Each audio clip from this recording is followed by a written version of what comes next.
Hello, mga kamaster, maraming salamat po sa lahat ng tumatangkilik ng ang daddy ng baby ko.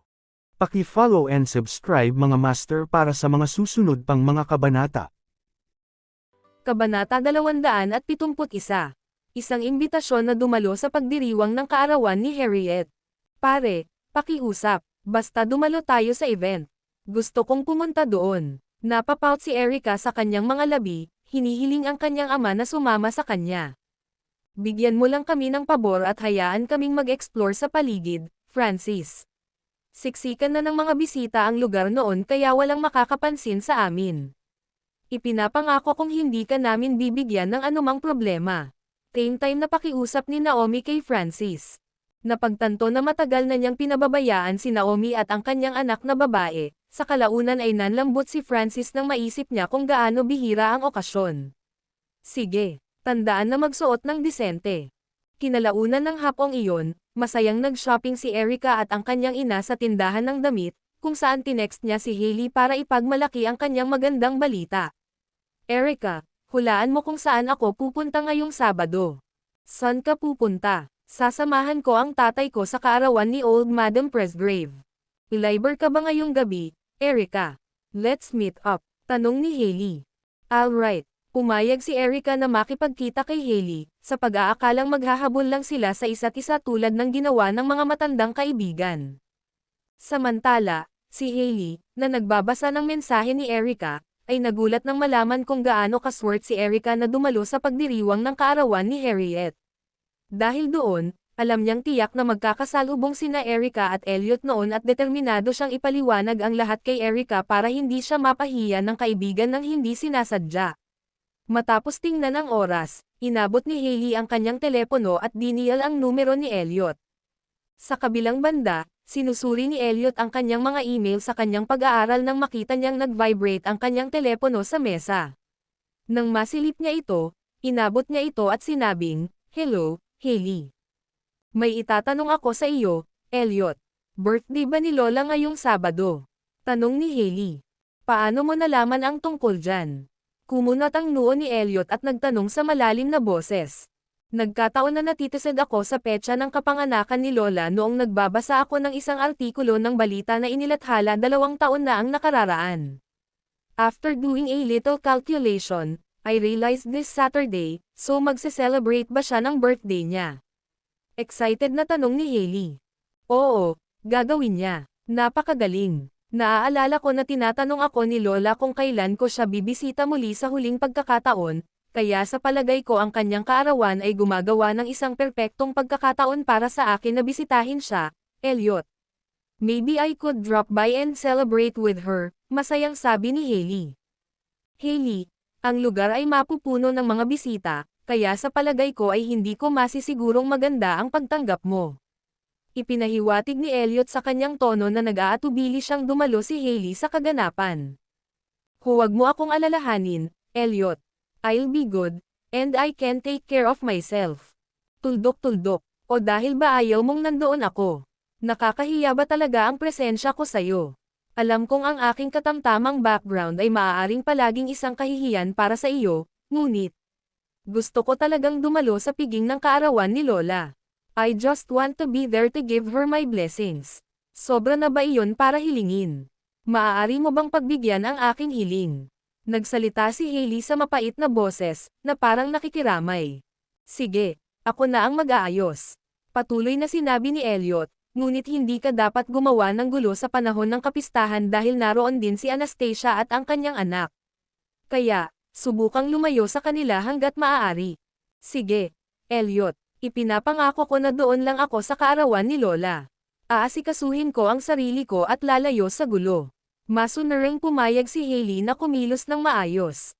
Hindi nagtagal, ibinaba ni Elliot ang tawag, sa pag-aakalang ang kanyang responsibilidad ay walang iba kundi ang pagtiyak na hindi na kailangang mag-alala ni Hailey sa kanyang sariling kabuhayan. Samantala, nasaktan si Hailey sa mga huling salita ni Elliot, bagamat nakatanggap na siya ng pahintulot na dumalo sa kaarawan ni Harriet. Pagkatapos ng lahat, ang sagot sa kung sino ang mas mahalaga sa pagitan nila ni Anastasia sa puso ni Elliot ay sapat na kitang-kita sa sandaling sinabihan siya ng lalaking si Elliot na iwasan si Anastasia. Bakit ako pa ang lalayuan ni Anastasia? Hindi nagtagal, nagkita sina Erica at Hailey sa isang western food restaurant sa lungsod, kung saan ipinakita ni Erica ang pantulog na isusuot niya sa kaarawan ni Harriet. Pagkatapos, tinitigan ni Hailey ang kanyang kaibigan at sinabing, Erica, may gusto akong sabihin sa iyo, pero ay panga ko mong ilihim mo ito, kaya mo ba? Magsalita ka sa isip mo. Napatingin sa kanya si Erica habang humihigop ng juice. Dadalo rin ako sa kaarawan ni Old Madam Presgrave. Puff. Iniluwa ni Erica ang kanyang katas, at naiwang dilat ang kanyang mga mata sa hindi makapaniwala. Ano ang sinabi mo? Dadalo ka rin sa kaarawan ni Old Madam Presgrave. Paano mo? Kabanata 272. Isang karaniwang kaaway. Nauuto si Erica at nagtanong, may isang bagay akong gustong sabihin sa iyo. Pinagsama ako ng tadhana sa Presgrave family. Minsan akong nagligtas ng isang tao mula sa Presgrave family, at ngayon ay ginagantihan nila ako sa pamamagitan ng pag-aalaga sa akin, kaya naman naimbitahan ako sa kaarawan ni Old Madam Presgrave. Sabihin mo sa akin kung paano mo nakilala ang Presgrave family. Anong ginawa mo para pahalagahan kanila ng sobra? Curious na tanong ni Erica na nagtataka kung paano naging maswerte si Hailey na nakilala ang Presgrave family. Natatakot ako na hindi ko masabi sa iyo kung bakit sa ngayon, ngunit alam kong pareho tayong may isang bagay na karaniwang gagawin pagdating natin doon ang ibalik ang Presgrave family laban kay Anastasia. We're going to make them hate her so much that she'll never live it down again, sabi ni Hailey. Inulit ni Erica ang damdamin ni Hailey at nagpahayag ng kanyang hinanakit. Tama ka talaga. Dapat tayong magtulungan at sirain ang relasyon ni Anastasia kay Elliot dahil hindi siya dapat magpakasal sa Presgrave family. Mag-iisip ako ng plano, kaya makipagtulungan ka na lang sa akin. Si Hailey ang kadalasang utak ng mga ideya. Samantala, alam na ni Erica na si Hailey ay isang matalinong babae, kaya tumango siya bilang pagsang-ayon. Makakatiyak kang gagawin ko dahil gusto kong ipahiya si Anastasia sa panahon ng kapistahan tulad ng ginagawa mo. Bagamat walang ideya si Erica kung paano nakilala ni Hailey ang Presgrave family, nakatanggap siya ng regalo, na isang kwintas na nagkakahalaga ng 500,000, mula kay Hailey bago sila umalis. Nang matanggap ang kwintas, nahulog si Erica sa kanyang bagong regalo at agad na binili ni Hailey. Dahil doon, hindi na siya nag-abala pang matuto patungkol sa relasyon ni Hailey at ng Presgrave family habang iniisip niya ngayon kung paano magpapainit kay Hailey. Hulaan nyo, hindi ko na dapat tingnan si Hailey. Sa kabilang banda, si Anastasia ay nakaupo sa kanyang opisina habang ginagawa ang kanyang draft na disenyo sa isang tamad na hapon. Sa mga inspirasyon at ideyang dumadaloy sa kanyang isipan, idinagdag niya ang ilang pagbabago sa kwintas ni Elliot upang magmukhang mas makapal ito para mas matangkad ang pagkalalaki ng may suot. Gayunpaman, habang patuloy niyang ginagawa ang kanyang draft na disenyo, bigla niyang naramdaman na iguhit ang mukha ng lalaki sa isang kapritsyo. Bagamat si Elliot ay tila ang perpektong gwapong lalaki na mukhang walang kamali-mali sa lahat ng anggulo, gusto niyang iguhit ang lalaki nang mag-toast ito sa kanya sa huling pagkakataon na makikita ang maamong mga mata sa mukha nito. Kaya, nagpatuloy siyang gumugol ng buong hapon sa pagguhit kay Elliot. Hindi na kailangang sabihin, hindi niya sasabihin ang isang salita tungkol sa larawan sa sinuman dahil nilayon niyang handgun ito mismo at patayin ang pagkabagot. Samantala, ginugol ni Elliot ang kanyang buong hapon sa isang conference meeting sa kanyang pag-aaral habang ang bata ay abala sa paglalaro ng kanyang Lego sa game room.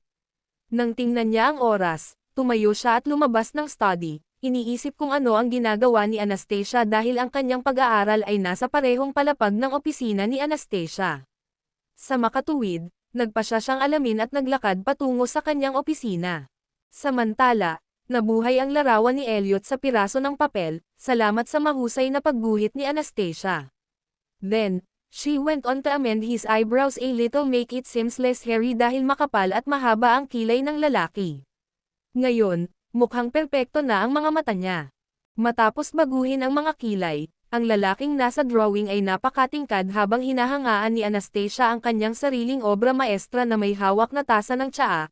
Iniisip kung gaano kampi ang kapalaran na hayaan ang isang lalaking napakagwapong tulad niya. Sa sandaling iyon, narinig ni Anastasia na may kumakatok sa pinto, kaya dali-dali niyang kinuha ang anumang bagay sa paligid niya upang takpan ang kanyang draft bago siya tumingin sa pinto at sinabing, "Pasok." Nang bumukas ang pinto, nakita ang kaakit-akit na silhwete ni Elliot, na nagdulot ng pag-aalalang tingin sa mukha ni Anastasia. Gayunpaman, tumayo siya at nagtanong, "Ano ang problema? Handa na ba ang disenyo ng aking kwintas?" Tanong ni Elliot, na nakasando sa mesa ng ginang. Ipinasa ni Anastasia sa lalaki ang draft na katatapos lang niya.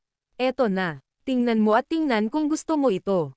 Pinagmasdan ni Elliot ang draft, hinahangaan niya ang kagandahan at kakisigan ng magkaugnay ang mga tanikala ng kwintas. Nang makita ang kahangahangang obra maestra, tinanggo niya ang kanyang ulo at sinabing, "Hindi masama. Gusto ko ito." Kabanata 273.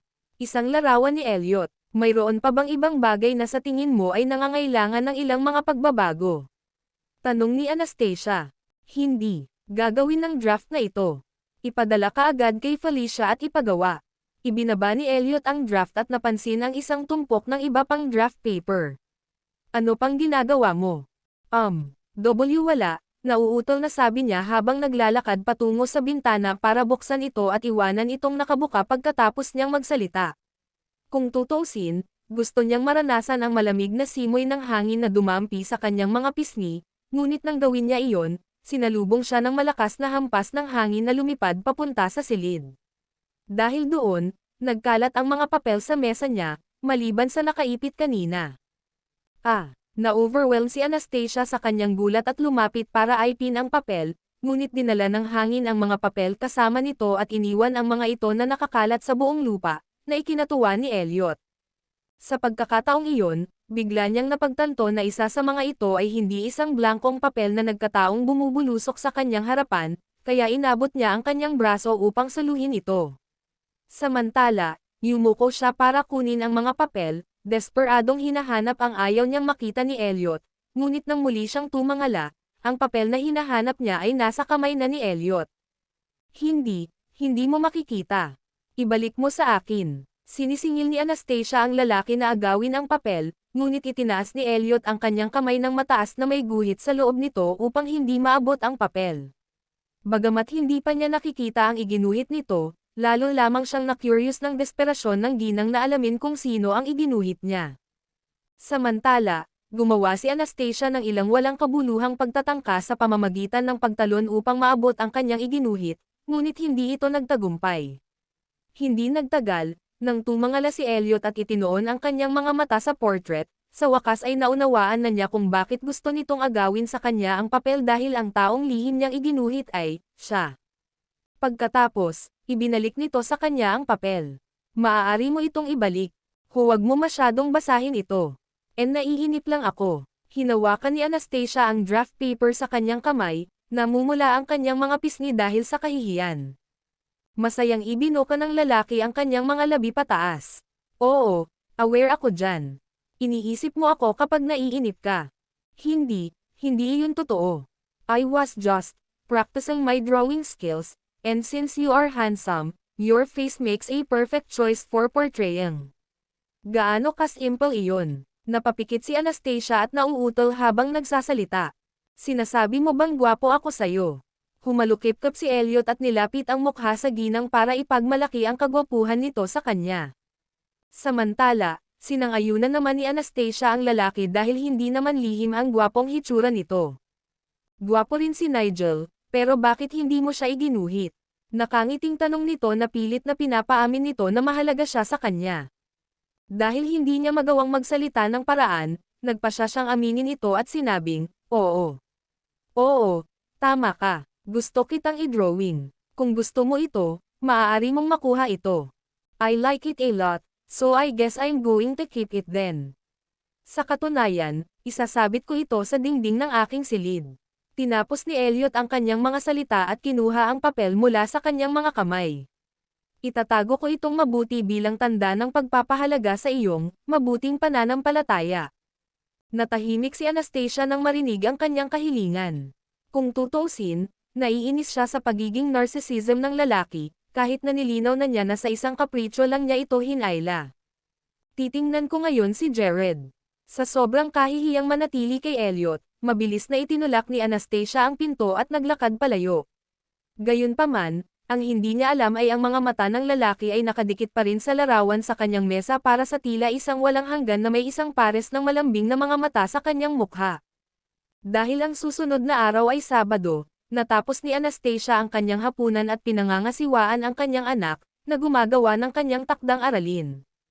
Kasabay nito, hindi niya maiwasang mag-isip kung saan niya maaaring rentahan ang kanyang pantulog para sa event bukas dahil karamihan sa kanyang kasuotan ay casual at formal na suot kaya naman parang wala siyang anumang bagay na maisusuot sa okasyon.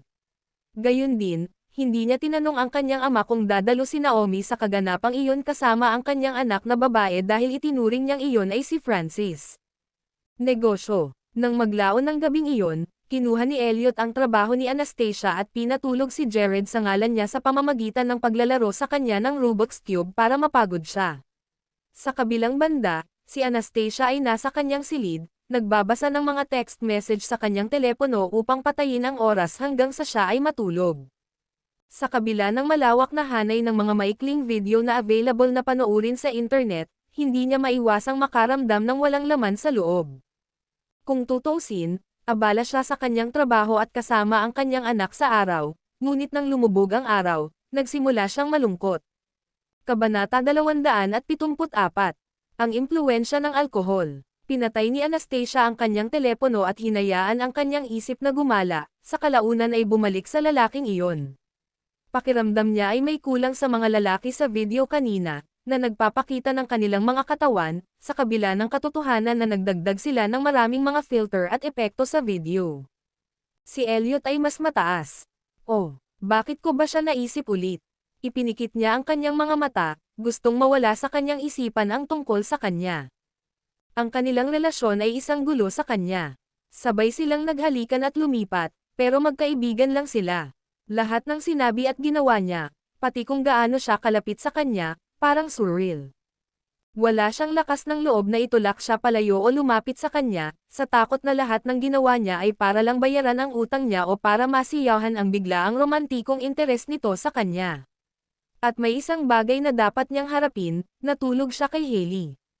Umupo siya, nadismaya, at nagsimulang mag-imagine ng mga larawang naging sanhi ng kanyang insomnia. Dahil dito, binuksan niya ang kanyang pinto at bumaba para kumuha ng maiinom. Nakatayo sa harap ng refrigerator sa ibaba, tinitigan niya ang mga gamit sa loob na puno ng iba't ibang uri ng inumin. Pagkatapos, kumuha siya ng isang lata ng beer mula rito. Agad niyang binuksan ang takip at nagsimulang uminom, na para bang pinipigilan niya ang kanyang pagkadismaya sa alkohol. Habang umiinom, umakyat siya. Ito ang unang beses niyang uminom ng napakaraming beer. Ang tanging gusto niya ay matulog at alisin ang lahat ng kanyang gulong iniisip. Kahit mapait ang beer, gumaan ang pakiramdam niya pagkatapos ng kalahating lata. Ngunit hindi niya alam na may isang figure sa dilim sa likod ng mga rehas ng koridor sa ikalawang palapag. Ang imahe ng kanyang pag-inom ay nakabaon sa likod ng kanyang ulo. Nang mapansin niyang halos maubos na ang beer, dumighay siya at pumunta sa sala sa ikalawang palapag, kung saan itinapon niya ang lata sa basurahan. Akala niya ay perpektong itinatago niya ang kanyang pag-inom, nagulat na lamang siya nang lumingon siya. Bakit ka nandito nang walang ingay? Alam mo ba na ang mga tao ay maaaring matakot hanggang sa mamatay, tama? Masama ang tingin niya sa lalaking papalapit sa kanya habang naka-cross arms sa harapan niya. Umiinom ka? Tanong niya. Inakala niyang kadadating lang niya kaya agad itong itinanggi, na nagsasabing, hindi. Hinding-hindi ako iinom ng alak.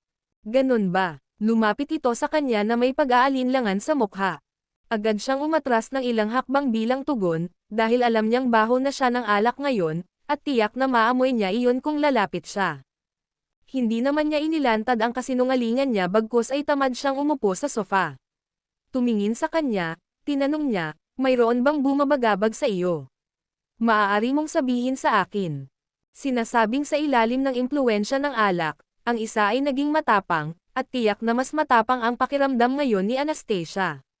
Dati niyang tinanggihan ang anumang pagbanggit ng relasyon nila ni Hailey, ngunit ngayon, nagkaroon siya ng urge na imbestigahan pa ito.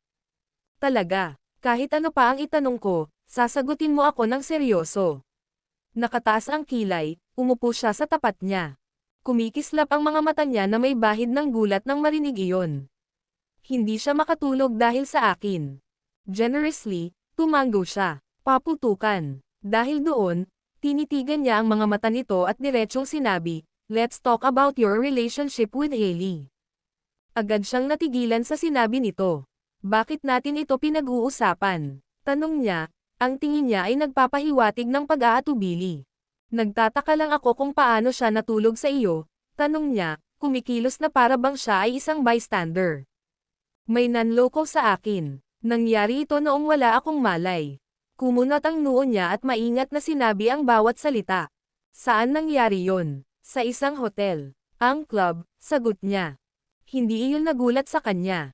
Ang mga lokasyong ito, kung tutusin, ay perpekto para sa gayong katawa-tawang pangyayari. So, sinisikap mong bawiin siya sa nakalipas na 5 taon. Patuloy niya. Hindi. Ngayon ko lang siya nahanap. Ito ang kanyang mga makatutuhanang salita. Ngunit ang mga salitang iyon ay nabigla sa kanya. Paano mo siya nahanap? Bago ako mamatay noong araw na iyon, binigyan ko siya ng relo. Ibinente niya ang relo sa isang nagbebenta ng segunda manong relo ilang buwan na ang nakalipas, kaya alam kong siya ang babae noong gabing iyon. Sinabi niya sa kanya ang lahat, no holds barred. Kabanata 275. Ang nakaraan ay hindi mababago. May nangyari kay Anastasia. Bakit lahat ng tao ay ganito, nagsusumbat lang pagkatapos magsamantala? Naalala niya ang gabing sinamantala siya. Habang siya ay nakayuko sa tabi ng sofa sa paghihirap, ang B***** ay ginawa ang parehong bagay, tila tinatanggal nito ang kanyang relo at iniabot sa kanya. Sa sandaling iyon, nabalot siya ng galit at paghihirap kaya paimpol niyang hinampaz ang kamay nito at tumakbo palabas.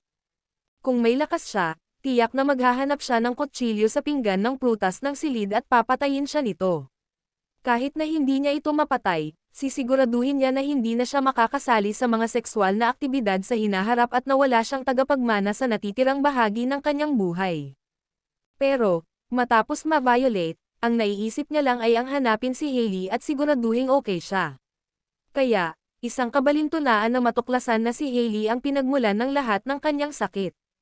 Napansin ni Elliot na naging solemn na ang mukha ni Anastasia, na parang nawala sa kanyang pag-iisip. Hindi niya maiwasang mag-alala at magtanong, ano ang iniisip mo? Kaya iniwan kanya ng isang napakagandang alaala, tama ba? 5 taon na ang lumipas, at hinahanap mo pa rin siya, sabi niya, sinusubukang maging sarcastic. Natigilan siya sa mga salita. Tama siya. Sa katunayan, iniisip niya ang gabing iyon at ang babaeng umiyak sa harapan niya sa nakalipas na 5 taon. Pero hindi na niya inisip ang gabing iyon simula nang matagpuan niya si Hailey. Kahit na ginawa niya, hindi niya maiugnay ang nangyari noong gabing iyon kay Hailey dahil binigyan siya nito ng ganap na kakaibang vibe kaysa sa naalala niya. Naiistorbo ka ba sa nangyari sa pagitan namin ni Hailey? Parang may kinakatakutan, tense yung boses niya. Dahil doon, ginulo niya ang kanyang mahabang buhok, ipinakita ang kanyang masayang mukha, at ngumiti. Siyempre hindi ako. Bakit kailangan niyang istorbohin iyon? Gusto lang niyang malaman ang totoo. Anastasia, hindi ko na mababago ang nakaraan.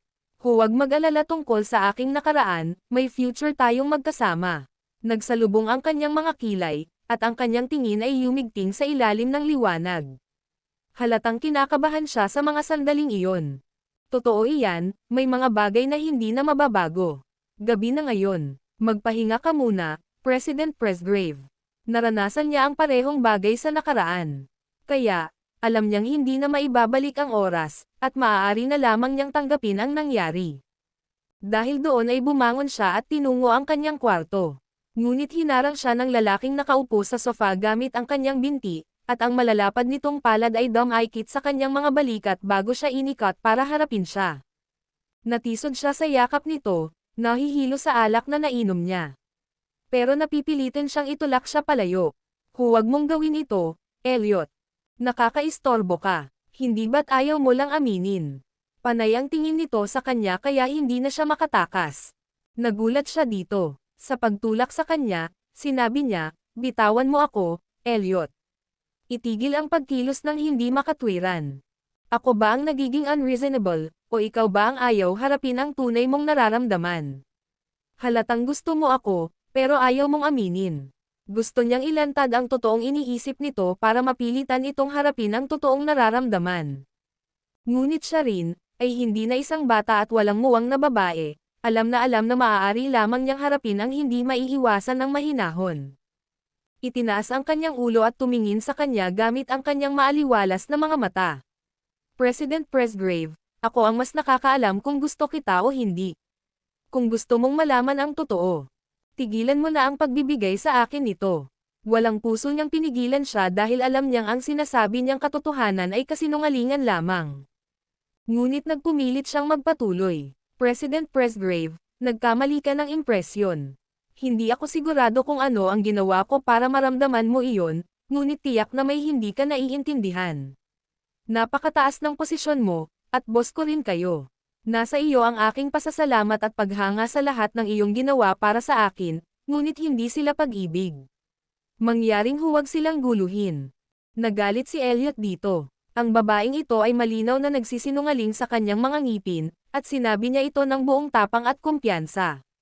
Naninigas ang kanyang katawan. Para na siyang nakulong na hayop, halos mabaliw sa pagpipigil sa lahat ng kanyang emosyon, sa matinding pangangailangang ilabas ang lahat ng kanyang nararamdaman. Kabanata 276.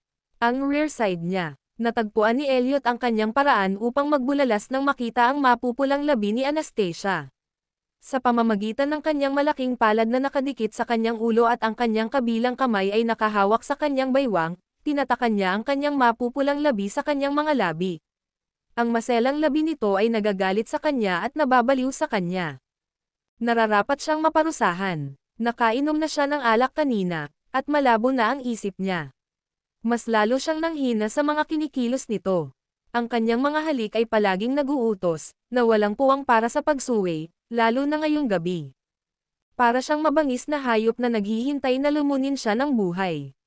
Sa pagtingin sa kanyang pag-uugali sa ganitong paraan, hindi niya alam kung paano siya nasaktan. Ang halik na ito ay tumagal hanggang sa isang ligaw na ibon ang lumipad sa bintana, dahil pareho nilang inakala na nagising ang kanyang anak. Grabbing the opportunity, agad niya itong tinulak ng malakas at tinakpan ang namamagang labi. Kung patuloy kang mag-aasal, aalis ako bukas. Bagamat hindi pa siya sapat, sumagot siya, okay. Wala nang kiss. Agad siyang bumalik sa kanyang silid, tila naubusan ng oxygen ang kanyang utak. Nakatulog siya sa loob ng ilang segundo, kumbinsido na hindi na niya ito guguluhin muli. Kinabukasan, nang magising si Anastasia bandang 8:00 ng umaga, siksikan na ang bahay ni Elliot sa mga tao.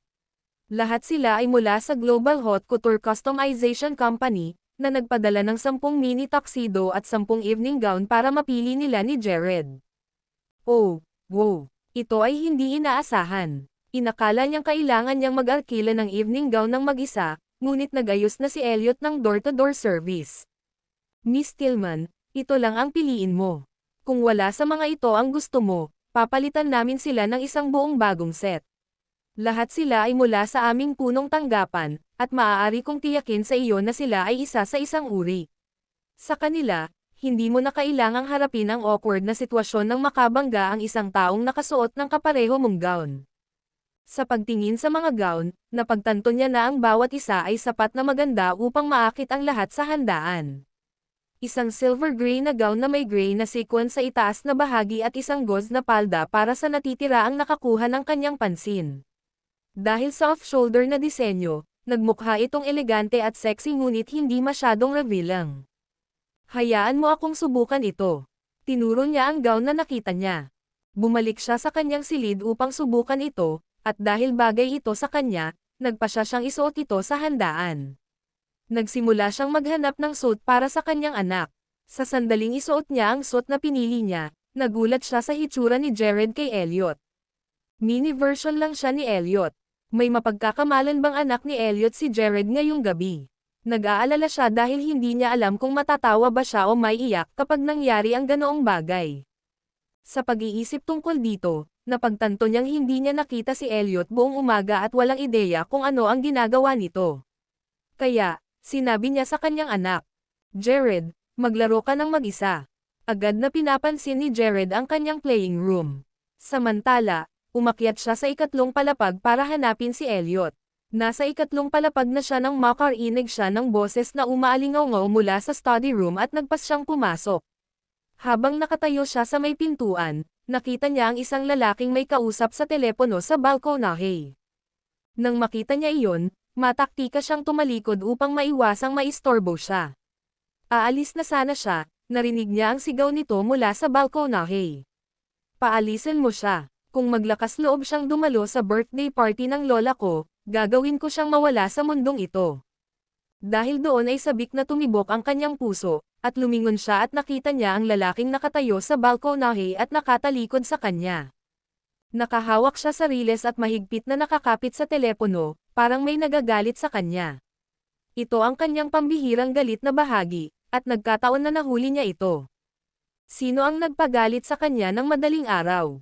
Ito na ang huling babala ko. Kung tumanggi siyang seryosohin ang babala ko, huwag mo akong sisihin sa pagiging walang awa. Ibinaba niya ang ganoong mga salita sa taong nasa kabilang dulo ng tawag.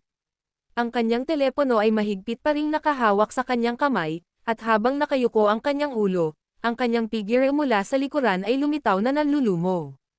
Naninikip ang dibdib niya dahil sa ganoong eksena, at napilitan siyang aliwin ito bago pa man niya napagtanto kung bakit. Ngunit hindi niya alam kung may karapatan ba siyang gawin iyon. Ang lalaking ito ay palaging nagmumukhang dominanti sa harap niya, at maaaring ayaw niyang makita niya ang kanyang weaker side. Nang siya ay nagdadalawang isip, biglang lumingon ang lalaki sa balkonahe, at nagtama ang kanilang mga mata. Kabanata 277. Nakatagong Villa. Nakakunot ang mga kilay ni Elliot, at ang kanyang tingin ay napakalamig, na parang natatakpan ng isang layer ng yelo. Nang makita iyon, natigilan si Anastasia, at maging ang kanyang mga binti ay nakaramdam ng panghihina. Aalis o hindi ang milyon-milyong tanong na nasa isip niya ngayon habang awkwardly siyang nakatayo habang naninigas ang katawan. Pero lumalapit na ito sa kanya. Ang kanyang galit ay tila hamupa, at ang kanyang tingin ay lumipat sa isang maliwanag at mainit-init. Natakot ba kita? Huminga siya ng malalim at tumingin sa kanya. Sino ang nagpagalit sa iyo ng ganito? Nagtatakang tanong niya. Isang taong hindi gaanong mahalaga. Umiling siya, halatang ayaw niyang magpaliwanag pa. Ngunit paano siya magagalit ng isang hindi gaanong mahalaga? Dapat ay isang taong mahalaga sa kanya. Nahihiya siyang tumingin sa kanyang paalis na figure. Sinabi niya, salamat sa paghahanda ng gown at suit para sa akin at kay Jared. Tapos mo na ba silang piliin? Lumingon siya at tinanong siya habang pababa ng hagdan. At bigla, sa hindi malamang dahilan, nadulas siya sa patag at makinis na lupa. Sinubukan niyang kumapit sa rehas, ngunit inabot niya ang mga braso nito at hinayla siya sa yakap nito. Mag-ingat ka, malamang nandoon pa rin ang mga mantsa ng tubig mula umaga. Sa sandaling ito, napagtanto niya na ang mga braso nito ay mahigpit ding nakapulupot sa matibay nitong baywang. Nagmamadali niyang binitawan ang kanyang mga kamay, ngunit agad na hinawakan siya ng malaking palad nito at inakay siya pababa. Ipinaramdam nito sa kanya na para siyang bata na hindi man lang makalakad ng maayos sa kanya. Inakay siya nito hanggang sa ikalawang palapag hanggang sa umahan ang katulong ng agad nitong hinawi ang kamay nito sa kanya. Pwede tayong pumunta sa venue ng banquet ng mas maaga para magsaya. Oo naman. Tumanggo siya. Mas mabuting gawin mo muna ang lahat ng kailangan mong gawin. Darating din si Hailey. Kung ayaw mo siyang makita, I can arrange a private room for you and Jared, he said out of the blue. Habang nagsasalita siya ay panay ang tingin nito sa kanya. Bahagyang naningkit ang mga mata niya. Sa katunayan, hindi siya nagulat. Alam na alam niya ang iniisip ni Hailey, at hindi palalampasan ng babaeng iyon ang ganoong okasyon. Hindi na kailangan. Hindi siya nagdamdam tungkol dito, ngunit nang lumingon siya, ang kanyang aksyon ay napakatapat na siya ay tila nagseselos. Samantala, tinitingnan ni Hailey ang album sa isang high-end na gown shop sa lungsod upang mahanap ang perpektong gown. Bawat gown sa koleksyon ay ginawa at na-customize. Sa wakas, natagpuan niya ang isa na gusto niya. Sa pagtingin sa presyo, na humigit kumulang 3,200,000, sinadya niyang sabihin sa walang pakialam na paraan, kukunin ko ito. Pagkatapos niyang magpalit ng gown, tinignan niya ang sarili sa salamin. Napakaganda ng gown, at maganda rin ang hubog ng kanyang katawan, ngunit hindi siya kontento sa kanyang mukha. Siya ay may masamang hitsura, at ang kanyang mukha ay hindi sapat na pambabae, kabaligtaran sa Anastasia, na may dalisay na hitsura at isang hugis itlog na mukha. Noon pa man ay pinag-iisipan ni Hailey na magpa-plastic surgery, at sa sandaling ito, nagpa siya siyang gawin iyon. Pagkatapos ng piging ngayong gabi, kailangan niyang gawin ang kanyang mukha. Bakit nakuha ni Anastasia ang atensyon ni Elliot? Malamang dahil maganda siya para maakit siya. Dumating sina Anastasia at Jared sa venue ng banquet bandang 3:00 ng hapon, na mas maaga sa nakatakdang oras ng pagsisimula. Ang venue ay isang nakatagong luxury villa sa lungsod, kumpleto sa sarili nitong artificial na pool at nakamamanghang tanawin ng malalawak na hardin. Ang villa ay tumanggap lamang ng mga bisitang VIP at nagkaroon ng nangungunang sistema ng seguridad, na ginagawa itong perpektong lugar para sa mga mayayaman upang magdaos ng mga kaganapan o trabaho. Ang kabuuang halagang ginagastos dito bawat taon ay nasa 10-10 milyon. At ang gayong pambihirang lokasyon ay na-reserve at huminto sa pagtanggap ng mga bisita noong 1 linggo upang mag-host ng grand birthday banquet ni Old Madam Presgrave. Pagdating nila, hindi pa dumarating ang lahat ng bisita. Nanatili itong tahimik na lugar para maglakad-lakad sina Anastasia at Jared dahil hindi pa sila nagpalit ng kanilang gown at suit. Agad na pinuntahan ni Elliot ang mga bagay tungkol sa birthday banquet, silang dalawa lang ang naiwan sa villa. Ang bawat istruktura ay pasadyang binuo at may sariling natatanging tampok. Tumayo ka dyan, Jared. Kukuha ako ng litrato sa iyo. Halika. Tulad ng lahat ng mga nanay na ipinagmamalaki ang kanilang mga anak, abala rin siya sa pagkuha ng litrato ng kanyang anak na may hawak na telepono. Kabanata 278.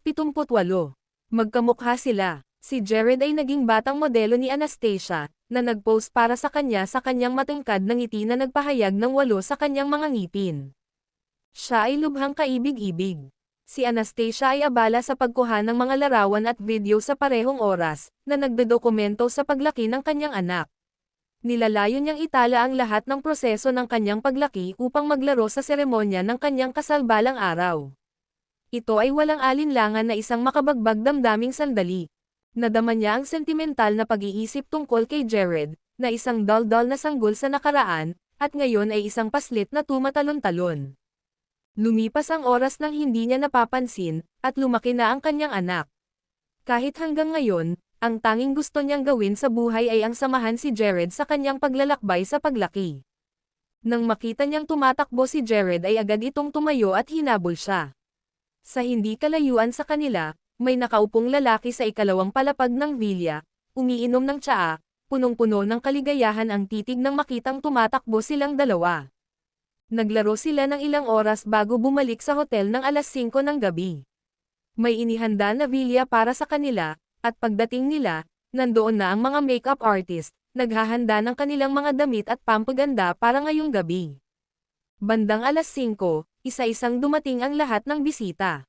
Nandoon din si Harriet. Sa kabila ng kanyang edad, naging masigla siya.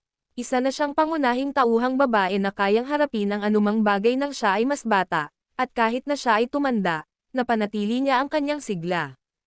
Nandito ba si Anastasia at ang kanyang anak? Napatingin si Harriet sa kanyang panganay na apo sa tabi niya.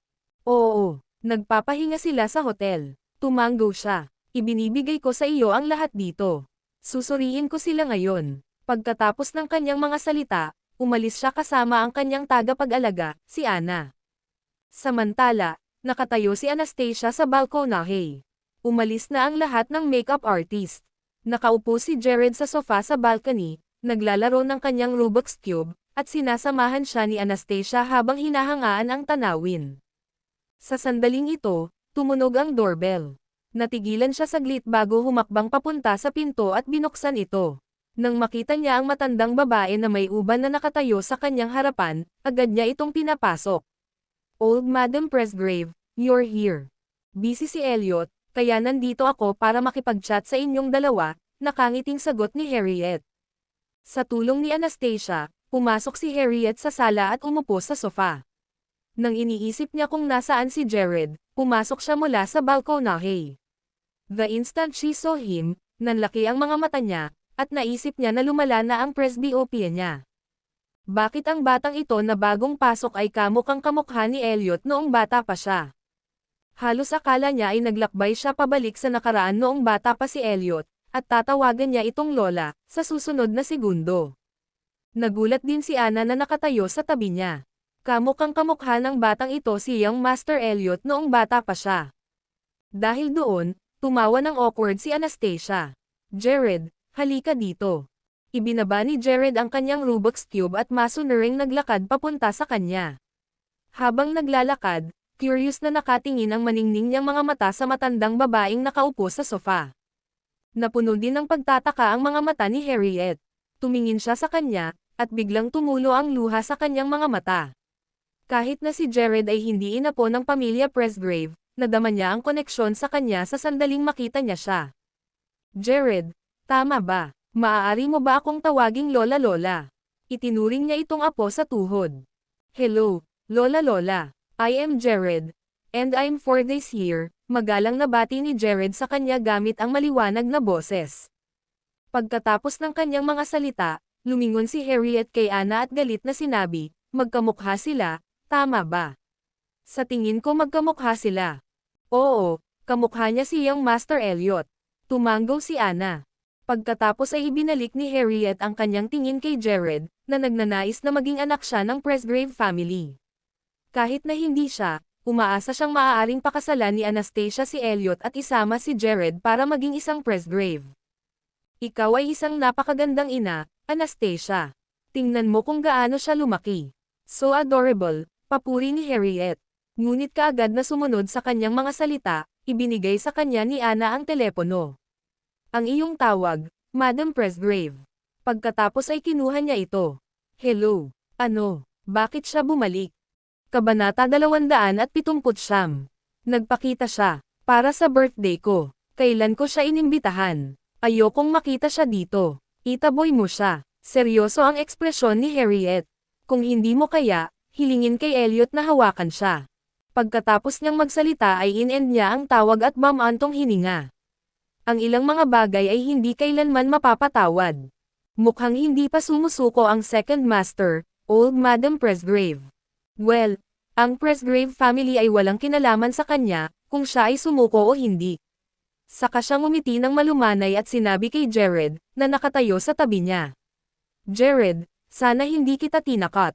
May tumawag sa akin, kaya naman naging mahigpit ako. Kunin mo siya ng mga prutas na gusto niya. Pagkatapos ay inutusan niya si Anna bago ibinalik ang kanyang atensyon kay Anastasia at sinabing, umupo ka, Anastasia. Mag-chat tayo. Sa sandaling umupo siya, tapat na nagtanong si Harriet, nang hindi siya kinukuha bilang isang tagalabas. Alam mo ba kung sino ang taong sinabi kong kinaiinisan ko? Umiling si Anastasia. Hindi ako pamilyar sa Presgraves. Ipinapalagay niya na ang galit ni Elliot ngayong umaga ay dahil din sa parehong tao.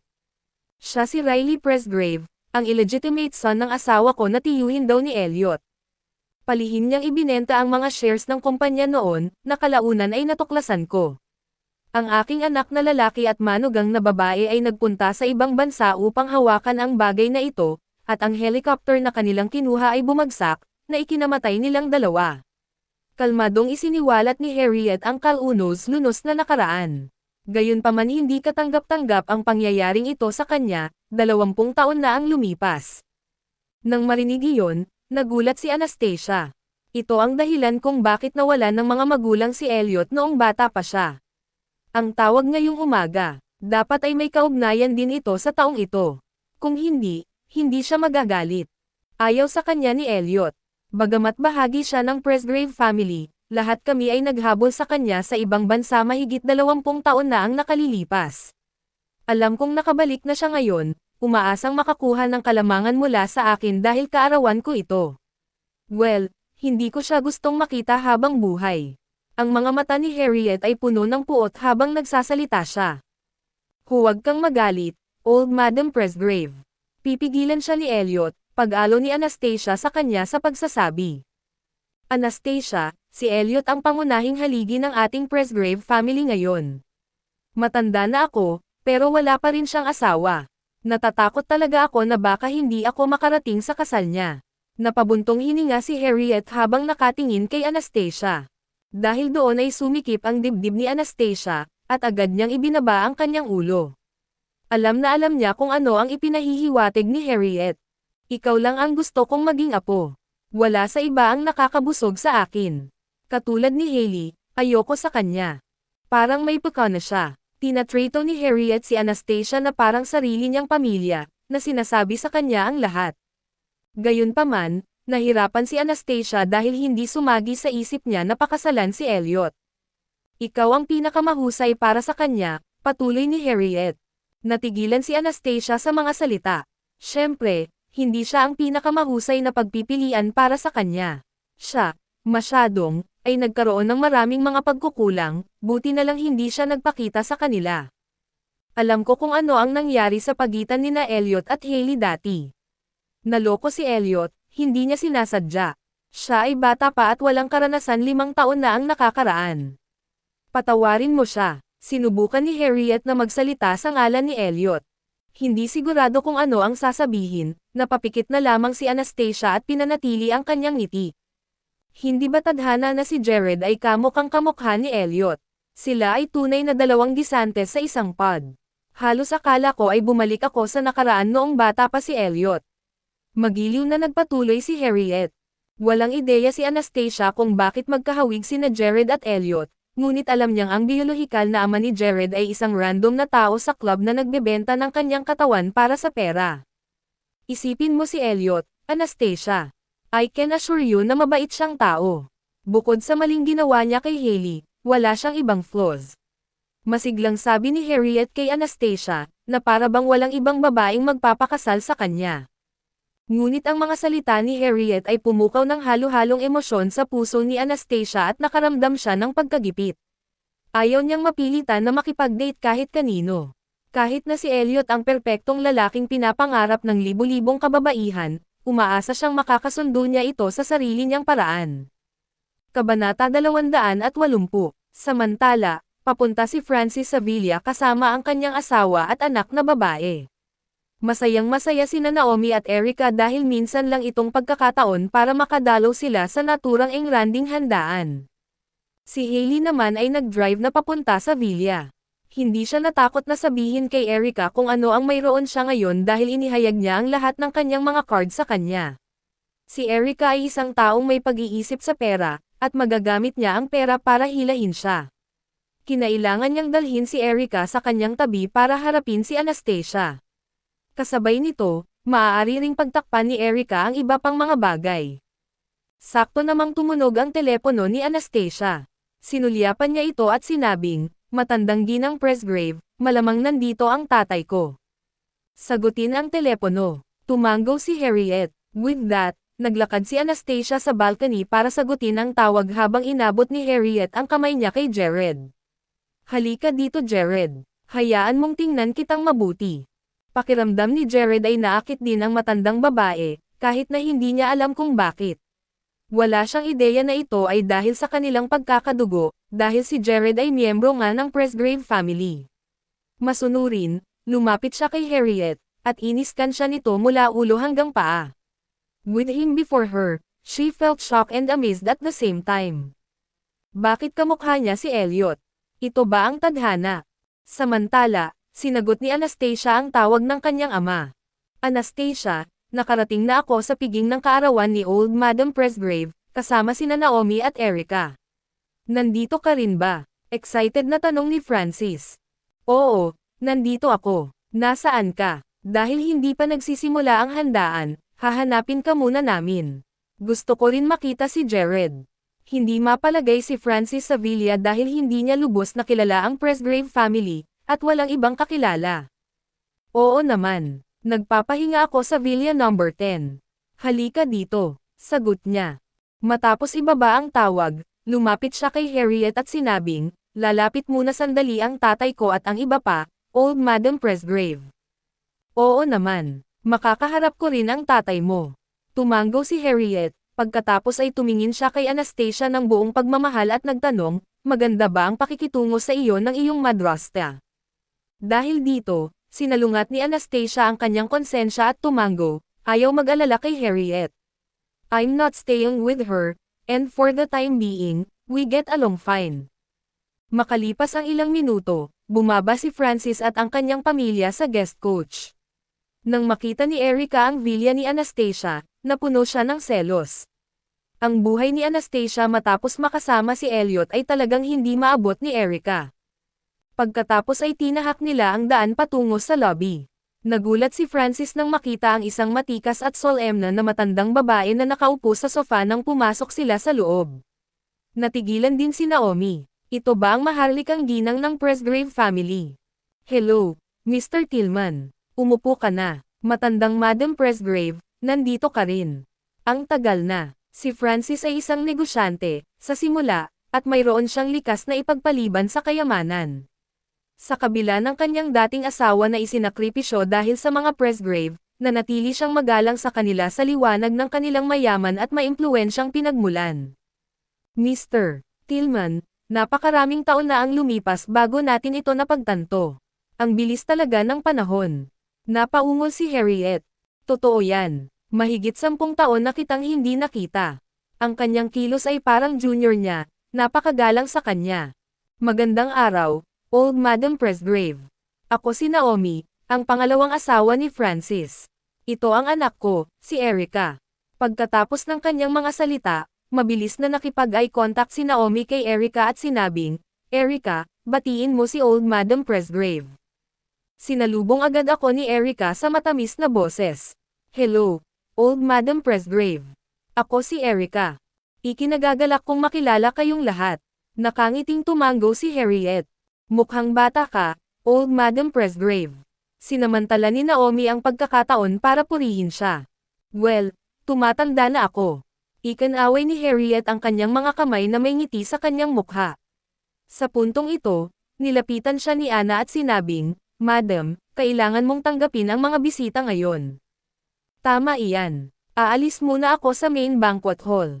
Have a great time here, and do come over earlier, sabi ni Harriet sa mga Tillman. Oo naman. Hayaan mo akong ihatid ka. Tumayo si Francis, at sumunod naman agad si Naomi. Bago siya umalis, lumingon si Harriet at tumingin kay Jared. Magkita tayo mamaya, Jared.